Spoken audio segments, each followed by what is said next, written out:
नमस्ते दोस्तों, स्वागत है आपका हमारे चैनल पर। आज हम बात करेंगे महाभारत की एक ऐसी कहानी की जो सदियों से चर्चा का विषय रही है। सवाल है, क्या दुर्योधन ने पांडवों को सचमुच धोखा दिया था या फिर यह सब महाभारत की जटिल परिस्थितियों का नतीजा था? महाभारत सिर्फ एक कहानी नहीं, बल्कि मानव स्वभाव, धर्म और नीति का दर्पण है। इस छोटी सी वीडियो में हम दुर्योधन के किरदार, उनके फैसलों और पांडवों के साथ उनके रिश्ते को गहराई से समझेंगे। तो तैयार हो जाइए एक रोमांचक सफर के लिए। अगर आपको महाभारत की कहानियां पसंद है तो लाइक, सब्सक्राइब और बेल आइकन दबाना न भूलें। सबसे पहले आइए समझते हैं कि दुर्योधन और पांडव कौन थे।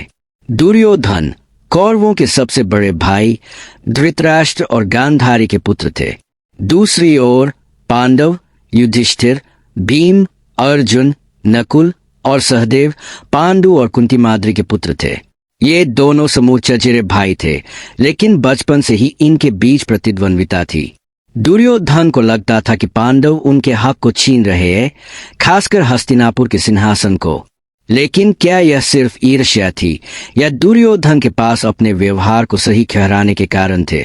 महाभारत में कई घटनाएं ऐसी है जिन्हें धोखा कहा जाता है, जैसे लाक्षागृह की साजिश, द्रौपदी का चीरहरण और जुए का खेल।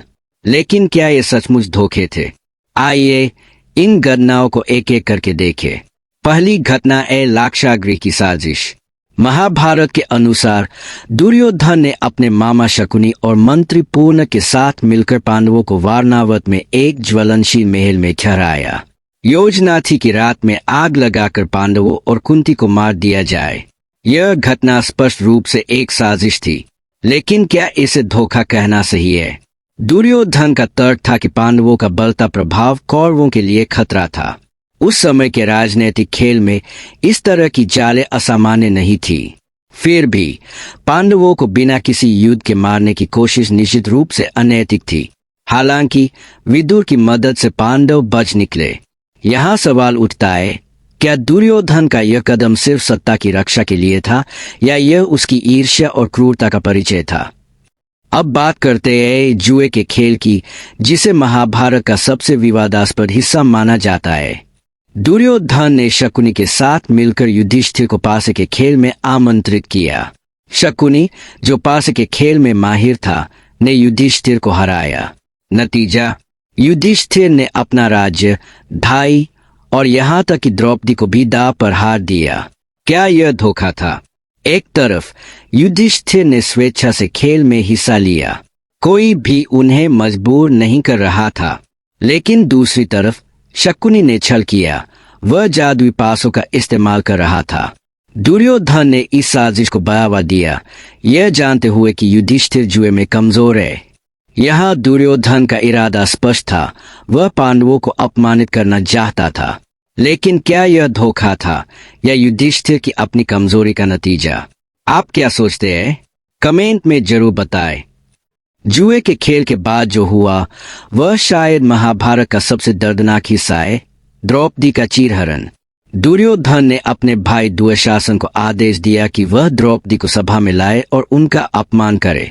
यह घटना न केवल पांडवों बल्कि पूरे कुरुवंश के लिए कलंक बन गई। क्या यह धोखा था? शायद नहीं, क्योंकि यह खुलेआम हुआ। लेकिन यह निश्चित रूप से क्रूरता और अन्याय का प्रतीक था। दुर्योधन का यह कदम उसकी मानसिकता को दर्शाता है। वह न केवल पांडवों को हराना चाहता था, बल्कि उन्हें पूरी तरह से नष्ट करना चाहता था। लेकिन यहाँ भी एक सवाल है, क्या दुर्योधन अकेला जिम्मेदार था? धृतराष्ट्र, भीष्म और द्रोण जैसे बड़े बड़े लोग सभा में मौजूद थे, फिर भी किसी ने दुर्योधन को रोका नहीं। तो क्या यह सिर्फ दुर्योधन का धोखा था या पूरे समाज की विफलता? अब तक हमने दुर्योधन के कृत्यों को देखा, लेकिन क्या हमने उसका पक्ष सुना? महाभारत में दुर्योधन को खलनायक के रूप में दिखाया जाता है, लेकिन उसके पास भी अपनी कहानी थी। दुर्योधन का मानना था कि हस्तिनापुर का सिंहासन उसका जन्मसिद्ध अधिकार है। पांडवों का आगमन और उनकी लोकप्रियता ने उसे असुरक्षित कर दिया। उसे लगता था कि कुंती और पांडव उसकी विरासत छीन रहे हैं। इसके अलावा दुर्योधन के दोस्त कर्ण और शकुनी ने उसकी इस सोच को और मजबूत किया। कर्ण, जो स्वयं अन्याय का शिकार था, दुर्योधन का वफादार दोस्त था। शकुनी ने अपनी चालाकी से दुर्योधन को और भड़काया। तो क्या दुर्योधन का व्यवहार सिर्फ उसकी महत्वाकांक्षा और गलत संगत का नतीजा था, या फिर वह सचमुच एक धोखेबाज था? यह एक ऐसा सवाल है जिसका जवाब हमें महाभारत के धर्म और अधर्म के दर्शन में ढूंढना होगा। महाभारत सिर्फ युद्ध की कहानी नहीं, बल्कि धर्म और अधर्म की जंग है। दुर्योधन के कार्यों को धोखा कहना आसान है, लेकिन हमें यह भी देखना होगा कि उस समय का युद्ध नीति क्या थी।